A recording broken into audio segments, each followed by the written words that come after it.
Okay, maraming salamat po, Honorable Moderator. So, according to the late Miriam Defensor Santiago, never ask a question to which you do not know the answer. Don't feast for any evidence. So, aking patutunayan po mga giliw na kapatid na ang Catholic Church ang tunay na iglesyang itinatag ni Kristo ayon sa Biblia at referensya. Before that, first contention ko is patutunayan ko sa referensya, mga kapatid, no? Ano ba ang major premise ko, mga kapatid, is si Jesus Christ ay nagtatag ng church o iglesia ayon sa ating mga standard na reference, no? Even in the libro natin sa DepEd. Minor premise po, ang Catholic Church ay tinatag ni Kristo ayon sa World Almanac and the Book of Acts, page 68. Roman Catholics traditionally founded by Jesus Christ, who named St. Peter the first vicar, developed in early Christian proselytizing, especially after the conversion of Imperial Rome in the 4th century AD. Conclusion, therefore mga kapatid, si Jesus Christ ang tagapagtatag ng Catholic Church ayon sa mga referensya. Marami pa pong referensya, pero maliit lang time natin, kaya napatunayan ko. Second contention ko po mga kapatid ay ang Biblia, no? Major premise, si Kristo ay nagtatag ng simbahan or ecclesia or iglesia con church. Mateo 16:18. Ano ba itong iglesia na to? Ito ay Ecclesia Catholis sa Greek New Testament sa Acts 9:31. Himin on Ecclesia Catholis tis Judaias kay Galileas kay Zacarias ikin erinim oikonomo domini. No, dito mabasa natin ang Ecclesia Catholis, mga kapatid. So conclusion natin, mga kapatid, therefore, si Jesus Christ ang tagapagtatag ng Ecclesia Catholis ayon sa Mateo 16:18 in connection with Acts 9:31 sa Greek New Testament natin, mga kapatid. Ano bang third contention, mga kapatid natin? No? Third contention natin, mga kapatid, Biblia again. Kasi allergic to ang mga kapatid natin na mga hindi Katolik sa history, kaya marami tayong argument sa Biblia, no? Again, major premise, si Kristo ay nagtatag ng iglesia, con church, con simbahan, no? Mateo 16:18. Ano ba tong iglesia na to? John 10:16. Ito ay, and beside the Jew, I have chosen people among the Gentiles. Them I must call and gather to me. The Jews and Gentiles shall be one Catholic Church under me, their only universal head and shepherd. So ano ito? Catholic Church ayon sa Richard Baxter New Testament, mga kapatid. Therefore, mga kapatid, konklusyon natin, si Kristo ay nagtatag ng kanyang simbahan, Mateo 16:18, at ito ay ang Catholic Church ayon sa Bibliang Protestante sa 10:16 ng Juan. Ating fourth contention, mga kapatid, bakit? Kasi ang tema natin is Catholic Church lang, pero pagbibigyan natin si kapatid na Pastor Baladad, gawin nating Roman Catholic Church, no? Para naawa kasi ako sa kanya. So bakit ito tinawag na Roman Catholic? Kasi hindi tinanggap si Jesus Christ sa Jerusalem, no? Mateo 23:37-38, salita ng Diyos. Kayo mga taga Jerusalem, binaton niyo at pinatay ang mga propeta na sinugo ng Diyos sa inyo. Maraming bisis na kayong gustong tapunin at alagaan. Kaya sa isang inahing manok na nagtipon na nagkanlong sa kanyang mga sisiw sa ilalim ng kanyang pakpak, pero ayaw ninyo, kaya bahala na kayo sa sarili. At ito, ang simbahan, ito ay aalisin at ipagkatiwala sa bayang nagbunga ng masagana. Acts 23:11. At anong itong bayan na ito, or itong lugar na ito ay ang Roma, nasa Roma 1:8. Ang paniniwala nyo sa Roma ay narinig sa sanlibutan. Yan ang minor premise ko. Therefore, tinawag siya na Roman Catholic kasi sa sulat ni San Pablo sa Romans 10. Mga kapatid, ito mabasa natin 10:12. And if the Gentiles had been gathered by occasion of the sin and fall of the Jews, how much would they shall become Christians, which they add to the glory and greatness in the Catholic Church? Roman, mabasa? Catholic Church, mabasa. So baka tanungin tayo ng ating giliw na katunggali na mababasa ba, Brother G1 Paisunis, sa Mateo 16:18, Roman Catholic Church founded by Jesus Christ. Ang sabihin natin, yes, affirmative with qualification. Kasi ang Mateo 16:18, basa natin dyan, na itinatag ni Kristo. Ano ba yung simbahan na yan? Catholic Church, sa atin na nabanggit kanina, 10:16 ng Juan, at Romans 10:12 at 11:23 sa Roma. Therefore, napatunayan natin. So, baka, kapatid, since it is friendly debate, but I want to request from you that please, pahirapan mo ang katanungan mo para maganda ang labanan kasi I study a lot and I respect you na magaling kang debater. So, pahirapan mo ako para, kasi yung tema natin is pabor sa akin, kaya nag-add ako ngayon ng Roman Catholic para fair play ang laban. No? Fair play ang laban, kapatid na. So, challenge ko sa kanya mamaya na since nabasa ko sa standard reference, may standard reference ba siya maipakita ngayon to refute my argument, contention? Since nabasa ko ang Catholic Church sa Biblia, may mabasa ba siya sa Biblia litra por litra na hindi Catholic Church ang tinatag ni Kristo? Dapat ilatag niya kasi napatunayan ko ito eh. Mamaya baka mag-argue siya ng negative, since negative siya, walang ebidensya, so hindi po, wag po tayong mapapadala dyan. Dapat argument-based and evidence-based po tayo mga kapatid. So, dapat hindi, baka sabihin ni Pastor na hindi napatunayan ni Brad Jiwan, may contention ako dito. Dapat, please state to the public na ito, nagkaroon ng fallacy si Brad Jiwan, ito, ang ebidensya na ay bogus, fake, so magpakita siya ng original, or talagang hindi napatunayan ni Brad Jiwan kasi ito ang ebidensya ko. Kailangan may ebidensya po tayo. So, all opinions are equal without an evidence. Ano na oras bro? 3 minutes more. So, kaya mga kapatid, ganyan no? Plain denial by itself is a weak argument because I have already proven and already presented to the public this via airwaves and Facebook Live. Napatunayan ko. Referensya, konti lang kasi allergic tong ating mga giliw na katunggali. At ito, Biblia, no? Baka sabihin niya, saan mabasa sa Biblia, litra por litra, Roman Catholic Church? Ay, nandito. Roma. At ano ba to ang sinabi dito, mga kapatid, no? Dito sa Roma. Epistles of Paul to the apostles to the Romans, no? Romans 10, 11, 12. Nandito mabasa ang Catholic Christian Church sa 11:22, Catholic Church. So, litra por litra yan.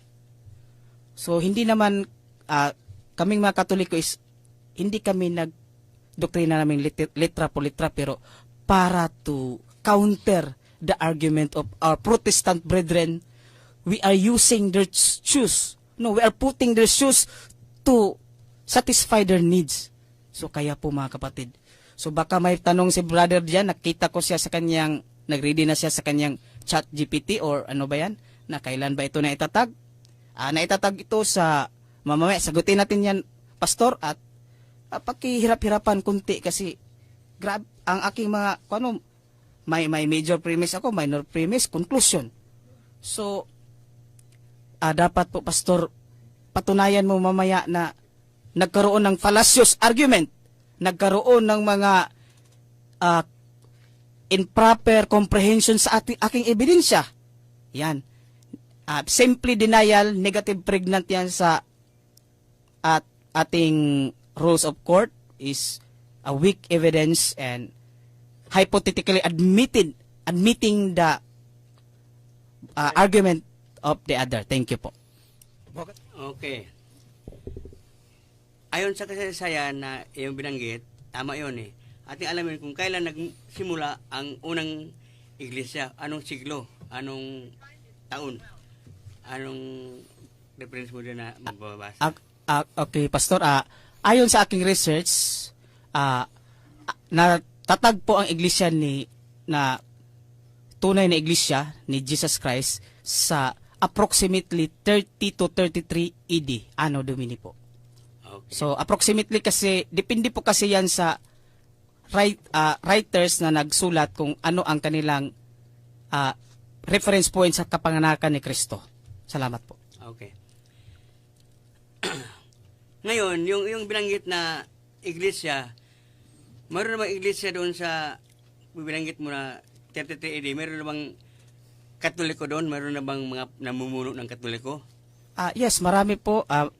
In fact, si First Jesus Christ, kung hindi pa siya pumunta sa langit, siya mismo ang nag-head, no? 10:16 ng Catholic Church, litra por litra po 'yan. Ating basahin, no, dito sa Bristol Baxter, mabasa natin.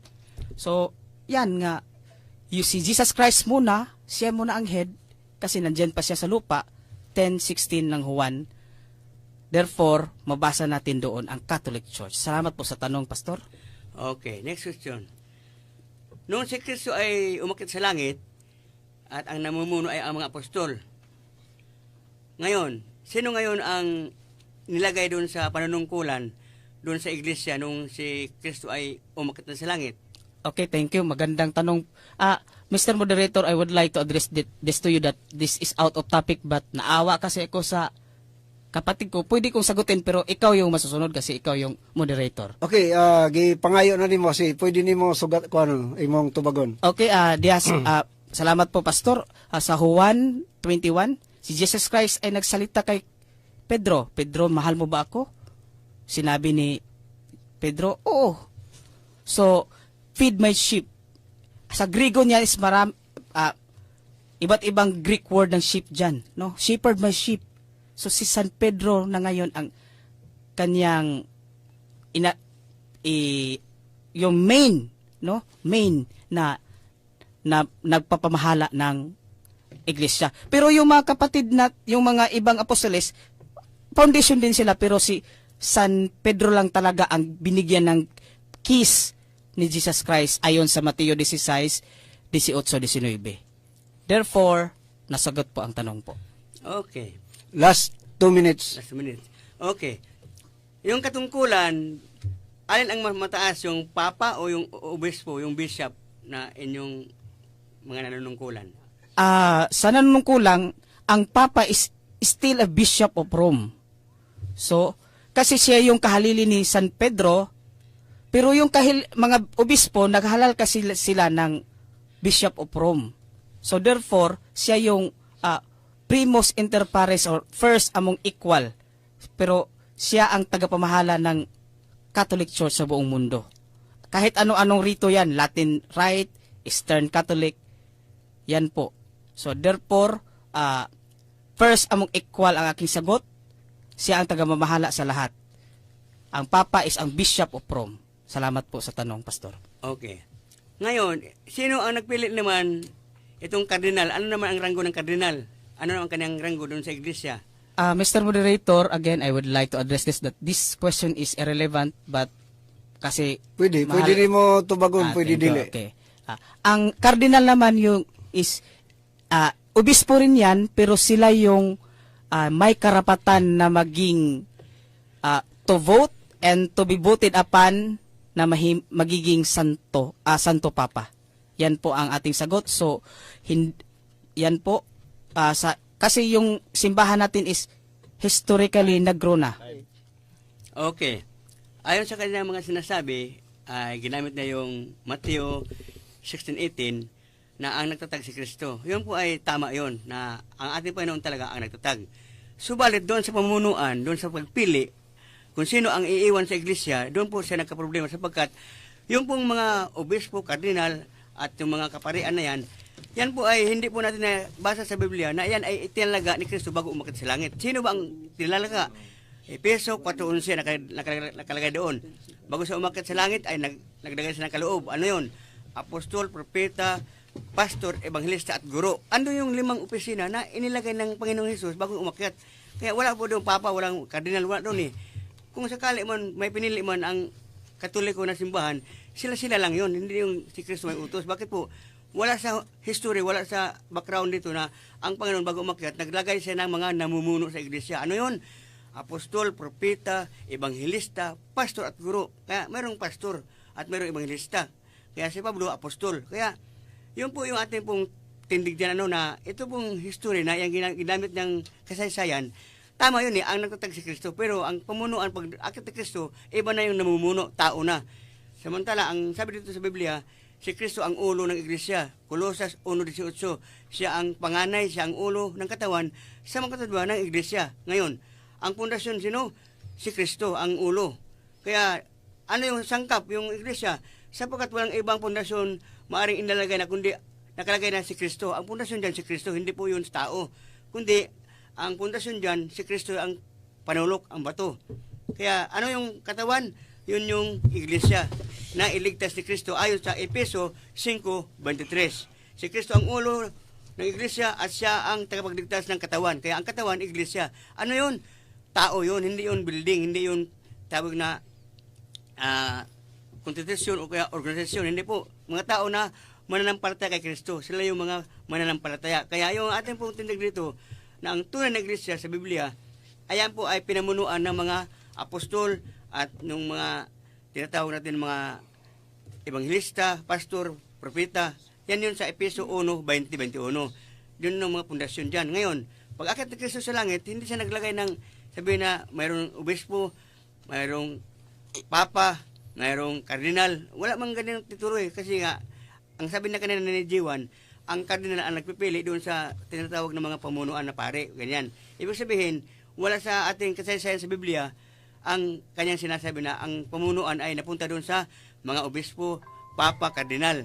Ngayon, sa Biblia, wala siyang mababasa. Sa reference nila na encyclopedia, mayroon kasi nga reference nila ibig sabihin yan, kanilang pinagkaisahan sa council. No? Kailan natatag yung iglesia? 33 AD. Ngayon, ang kanila pong Iglesia Katolika Romana, nabuo lang yan doon sa 1870, sa Nicene Council. Yun nila, pinagkaisahan nila Iglesia Katolika Romana. Ibig sabihin, malayo pong agwat niyan, malayo. Kasi 33 AD, ang tunay na iglesia, existido na sa pamumuno ni Kristo. Doon sa Mateo 10:1-17. Andun yung mga pangalan lahat. Kompleto yun.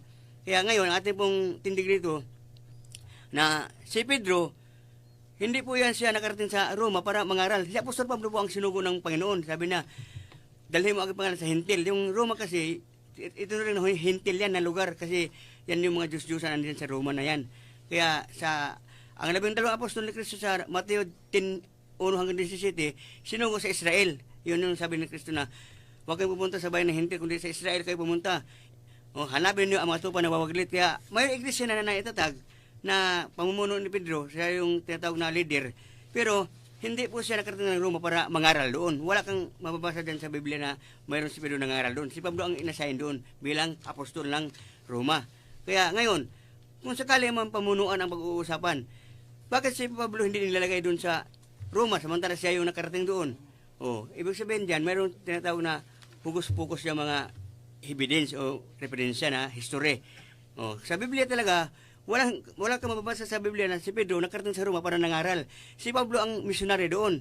Siya yung nakarating doon sa Roma. Kaya, yan po yung ating pong pagpapatuo. Yung ating pong negative.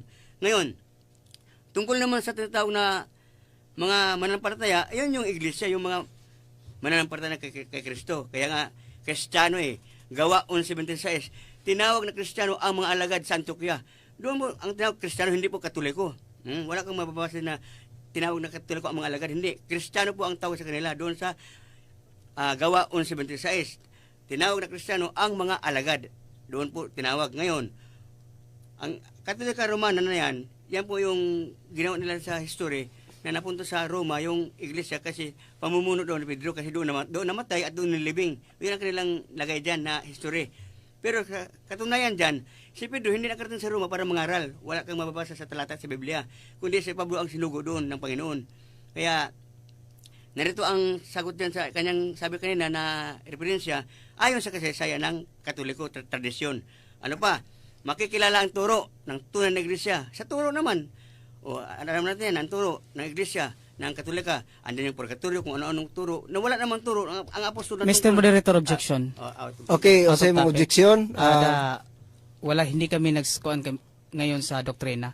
So Okay. focus muna tayo sa Truth Church. So, objection? Okay, counter. Unsay imong counter objection? Moderator, makikilala kasi ang tunay doon sa turo kasi sabi ni Kristo sa John 17, 7:17, makikilala ang simong tao na makikilala sa turo. Kaya sa turo diyan ang iglesia, may turo sila, may dadalang aral eh. Masama talaga yan sa pagkakilanlan sa tunay kasi aral eh. Hindi ka pwedeng tunay katulad ang aral mo, hindi tunay. Ibig sabihin diyan, tamper yan. Kaya objection ako doon, moderator. So, sa affirmative side, unsay imong objection? Rejoinder, so kung sinabi pa lang niya na aral, magdadala ako ng marami ebidensya dito. Litra po litra gusto mo, pagbibigyan kita, purgatorio. Ano pa? Pero hindi naman natin pinag-usapan yan. Pinag-usapan natin dito Truth Church, so that is out of topic and beyond the context of this debate. So I would Okay. like to request from the honorable moderator to rule otherwise. Okay, point of order, atong hangyon ang atong negative side. Subay lang sa gibuhian niya nga tima kaganina, Pastor. Aron nga okay. dili ta ma-objection. Okay, padayon. Okay, sige. Okay lang. Okay. Kaya nabanggit ko yun na ganun aral kasi nakabatay kasi tayo doon sa katotohanan. Tunay. Pag Truth Church, kailangan nakaagapay tayo doon sa mga aral na mga nasa una sa atin. Kasi pag lumis tayo doon sa aral, hindi tayo totoo. Kaya ang ating topic, tunay na iglesia. Kaya makasama talaga lahat yan. Sabi mo kanina kasi, pahirapan kita. Kaya ito, isa sa mahirap yan. Pero, dangan na di natin topic ang purgatorio, pabigyan kita. Next yan. Okay. Ngayon, ating ilihis yan. Ang tunay na iglesia, yun yung mga tinatawag na nagdadala ng katotohanan. Sabi dun sa Juan 7:17, ang sinumang tao na ibig tumupad sa kalooban ng Diyos, makikilala ang turo. Tao ka mo ang inyong founder, si Pedro. Dapat yan, ang turo ni Pedro, yun natin sundin. Tanong, tinuro ba niya yung mga tinuturo ng Katoliko ngayon sa ating kapanahunan? Wala. Ibig sabihin, nalihis tayo, kaya hindi tunay. Kasi una pa lang sa aral sabi ni Kristo, makikilala ang sinumang tao. Tao ang inyong papa, tao yan. Ang inyong obispo, ang inyong pari, ang kardinal, tao yan. Makikilala ang turo. Tanong, tinuro ba yan ng mga apostol? Yan ang kasama yan sa subject matter. Kasi tunay pagkakilala din Kaya ngayon, ang ating pong baksa, tunay na iglesia. Kaya kasama diyan ang aral, kasama diyan ang identity. Kaya hindi building, ang iglesia, hindi building yan na pagandahan Alam mo, iglesia ni Cristo, ang ganda niyan, mga aircon yan. Talo na tayo yan. Halimbawa, kung pagandahan, aral ang ating basihan kasi tunay Kaya kaligtasan ang ating pinag-usapan Ngayon, ang Iglesia Katolika Romana, sabi na kanina, si Pedro daw ay ang Papa. Ang tanong, ang sabi ni Pedro dito, sa aklat ng unang Pedro, tayo ay magkakapatid. Pantay-pantay ang tingin ni Pedro. Hindi naman siya, ako ang mataas hindi niya sinabi. Kundi ang sabi niya, tayo ay magkakapatid. Ibig sabihin, pantay-pantay ang tingin ng Panginoon sa mga alagad. Hindi siya mayroong mataas, mayroong mababa, kundi lahat sila ay tinawag ni Kristo na mga alagad. Kaya ngayon, tungkol naman sa tinatawag na susi na binigyan si Pedro, siya yung nangunguna kasi siya yung may susi. Ngayon, ang tinatawag din sa susi na yan na pamumuno, si Pablo namumuno din siya, nauna siya sa Roma Dapat siya may karapatan na mamuno sa Roma kasi siya ang nauna doon bago si Pedro. Kasi si Pedro hindi nakarating doon. Nakarating si Pedro, patay na. Doon nilibing, doon lang nakarating, patay na. Nung buhay pa, hindi nakarating yan doon. Hindi nangaral yan doon. Andun si Pablo Basahan mo ko ng talata, wala yan. Ngayon, ano pa? Paglipas ng panahon, mga siglo, doon na ngayon nag-imbol ang organisasyon na Iglesia ni Cristo, Iglesia Katolika Romana. Doon na yun sa mga siglo-siglo na matagal na panahon na umiral sa Europe. Kaya nabuo yung tinatawag na Iglesia Katolika Romana. Pinaktibay ng unang konsilyo ng Vatican noong 1870. Hindi iyon ang mismong pagtatag. Hindi man yun mismo Matagal na panahon na yun 33 AD kamo. Kailan nabuo yung Iglesia Apostolika Katolika Romana? 2 minutes more. Okay, salamat mo, Director. 1870. Okay, yun ang history. Hindi yun mismong pagtatag ng Iglesia bilang relihiyon, kundi isang formal na paglalarawan ng buong organisasyon. Kaya yun ang ating history sa aking pong nabasa dito. Ngayon, ano ba sabi dito? Unang paggamit ng Katolik doon sa AD 110 AD. Official na pag-akda ng pangalan doon sa Vatikano. Yan yung pagdeklara 1870. Kaya hindi po original talaga na kayo yung kasunod kasi 33 AD nung wala na ang Panginoon, naiwan ang mga apostol, naiwan. Ibig sabihin yan, mayroon nang namumuno na mga apostol, mayroon ng mga evangelista, mayroon ng pastor, mayroon ng nanungkulan, mayroon halimbawa si Timothy. ebanghilista, si Pablo Apostol, mayroon namang katungkulan yan doon. Kaya hindi natin pwede sabihin na pagkamatay ni Pedro, ang kahalili kagad si Papa o kaya yung inyong kahalili na Pedro pagkamatay. Wala man nakalagay sa Biblia na pagkamatay ni Pedro, ang hinalili si ganito Wala man nakalagay dyan sa Biblia. Sa history ninyo, kasi nga, sabi dito, nabuo yun sa 1870 na resolve yung inyong kasaysayan. Kaya yan po ating pong pagpapatunay bilang negative na hindi talaga yan ang tunay. Bakit? Unang-una po, napakalayo na siglo na Ang pananaw ng Biblia, ang mga apostol at alagad na kasama ni Kristo, nung una siya ay nasa lupa pa, ay bahagi na ng kanyang iglesia. May iglesia na na umiiral Siya yung nasa Mateo 11 hanggang 17. Tinawag sila ni Kristo bilang kanyang mga alagad. Ngayon po yung pundasyon. 10 seconds. Okay. Ang mga apostol ang pundasyon. Sabi nila, Efeso 2:20. Ang iglesia hindi nagmula sa Roma, sa Papa, o kahit anong bansa. Nagmula sa Jerusalem. Okay, thank you. Time. Okay, Pastor, sinabi mo kanina na hindi nakarating si Pedro sa Roma nung buhay pa. Pag nabasa ko na si Pedro ay nakarating sa Roma na buhay pa, aminin mo medyo ka lang nagkamali? Letra por letra. Okay, basahin mo. Okay, basahin mo pa. Basahin ko ha. Basahin mo. Revelation 12:7. Paraphrased by Henry Hammond. And there was a great contention at Rome between Simon Peter on one side, at Rome, and the planter of the Christian faith, and bishop of the Jewish Christian, and so maintainer of Michael's or Christ, and Simon Magos, the apostate servant of the devil, at his second coming to Rome in Nero's time. So, pangalawa pa ito, nagdebate na sila ni Simon Magos. Litra por litra. Salamat, inaksip mo. Next na tanong. Dito sa Gawa 9:31 sa Greek New Testament, sinabi ko na himin on Ecclesia Catholis. Ang tanong, narinig mo ba ang words na Ecclesia Catholis? Narinig mo o hindi mo narinig? Ayon sa iyong binasa, narinig ko Ecclesia Catholis. Yan ang inyong binasa. Okay, thank you po.